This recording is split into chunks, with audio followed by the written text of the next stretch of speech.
Well, here we are again, sitting in the Radio Entrepreneur Studios. My name is Jeffrey Davis, and I love hosting the shows. I love meeting entrepreneurs. I clearly have a fixation with entrepreneurs, have my whole career. In my consulting firm, we worked with over 700 leaders, and that's just starting some of the list of people that we know. But our next guest, we're going to add her to the litany of people that we've met over the years. Brooke Boyarsky Pratt, CEO and founder of knownwell. Welcome. Pleasure to be on. Thanks so much for having me. And as you said, and I add the name of the company, that's a mouthful before we turned on those mics. It is. It's I don't make it easy on anyone who's chatting with me with the last name, but it served me well so far. So for now, I'll just keep all of them. Well, I don't know anyone in my life who tries to make it easy on me. So you just join the crowd, Brooke. But why don't you tell us about knownwell? Yeah, for sure. So we are weight inclusive healthcare. So primary care, metabolic health, because of my experience as a patient. So I've had obesity my whole life and, since adolescence. And I would often have the experience of going to a doctor. They would meet me for the first time and they would say, have you ever considered diet and exercise? Did you know that it's not healthy to be overweight, right? And it got to the point where I'd wear my Harvard Business School t-shirt to my first meeting because I found that the conversation changed with physicians, right? They would start with, well, it seems like you're educated. I'm sure you know, and you're probably working on your weight. Oh, look at that. And how that stereotyping can work. It's really incredible. And after 30 something years of dealing with this and meeting with physicians, I just thought, I think there's a better way to approach patients who are overweight and have obesity in a weight inclusive setting. Because what we actually know from the data is not only do those stigmatizing experiences create, of course, like negative impacts on patients' emotional health, it actually hurts their physical health.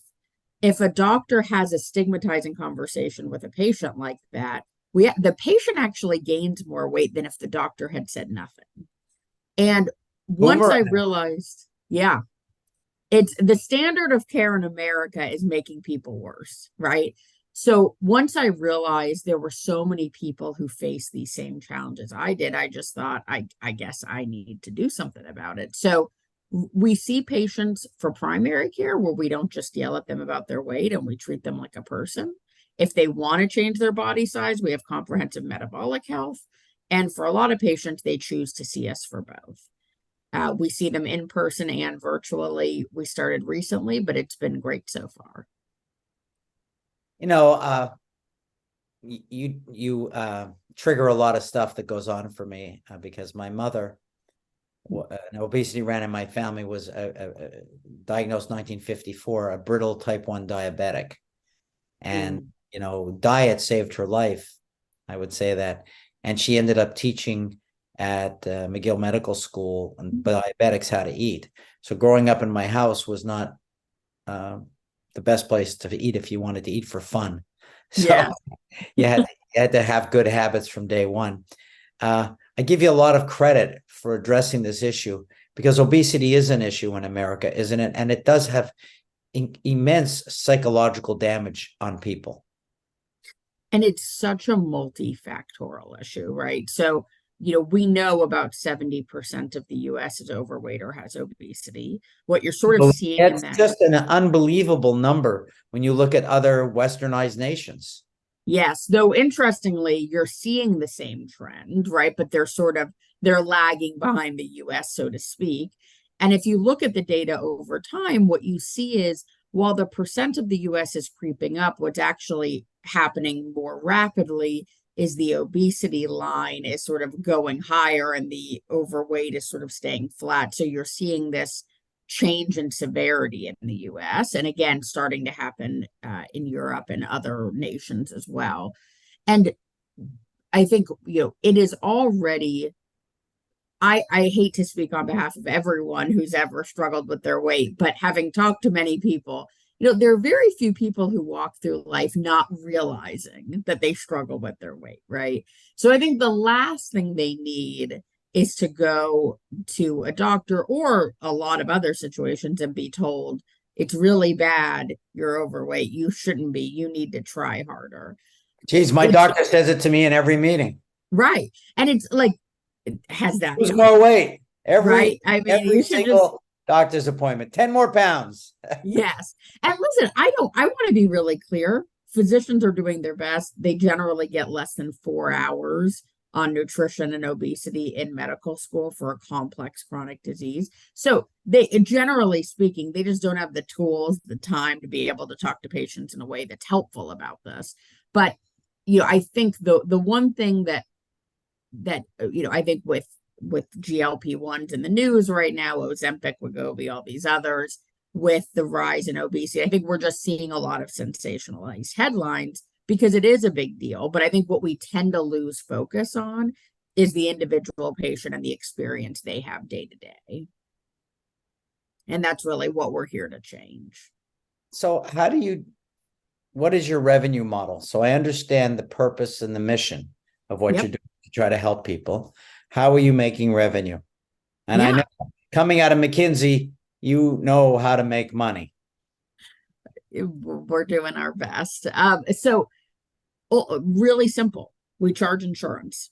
So we took a radically different approach, right? So if you look at all of these virtual only prescribers of anti-obesity medication that have all sprung up in the last year on the news every day now, every day, and I don't even know where to get started with that. Give me my pill, I'm ready.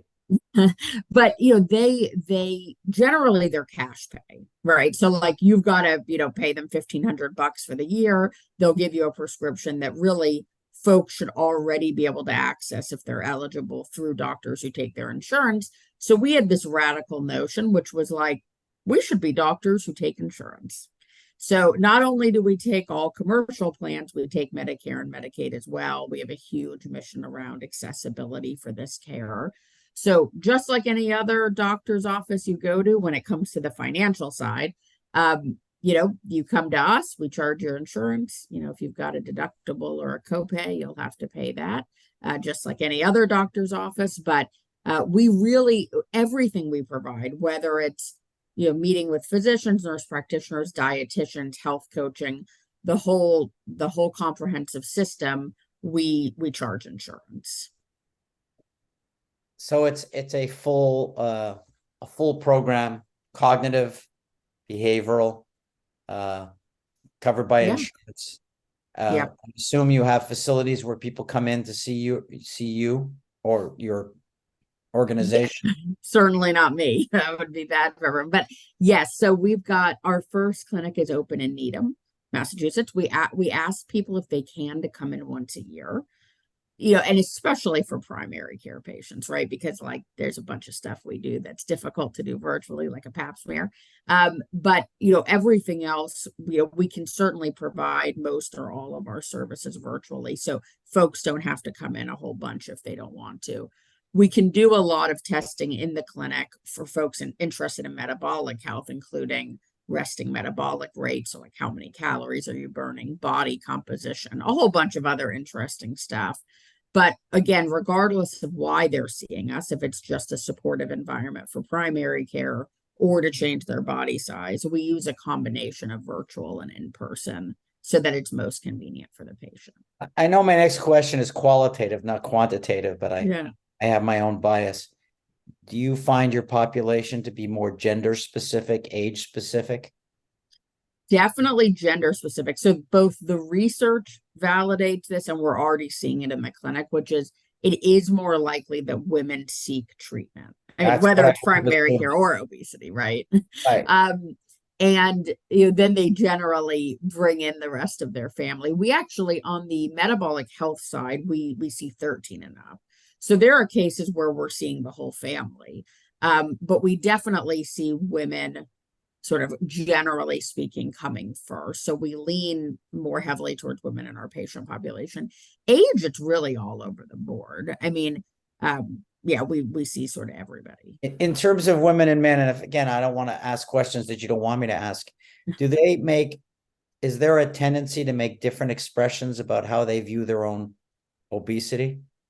Does there tend to be more of a statement that women make versus what men would make? So the research would say, and I think we see this in practice, that women tend to report more stigmatizing experiences around their obesity.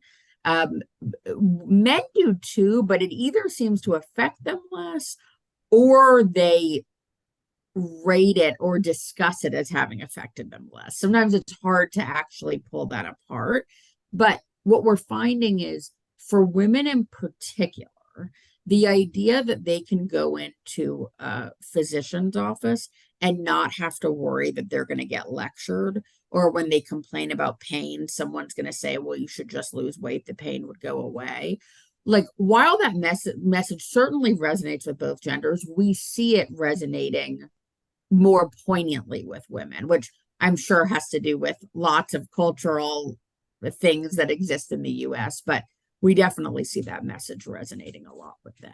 I love what you're doing, Brooke. And if Thanks. other people want to know more about what you're doing, and I hope you come back again, how would they find you and knownwell? Yeah. So www.knownwell.co or .health to learn more about the company. For me, always feel free to link me in. There are not many Brooke Boyarsky Pratt. In fact, I believe there's only one, and it's me. So, I love to hear from folks. That's probably the easiest way to get in touch with me. But, I've had this journey from traditional big corporate business to entrepreneurship, and took the leap because I felt it was my life's mission. So happy to chat with other folks about that. A wonderful story. Thank you very much. Look forward to seeing you again and Thank doing you so and much. talking again on Radio Entrepreneurs.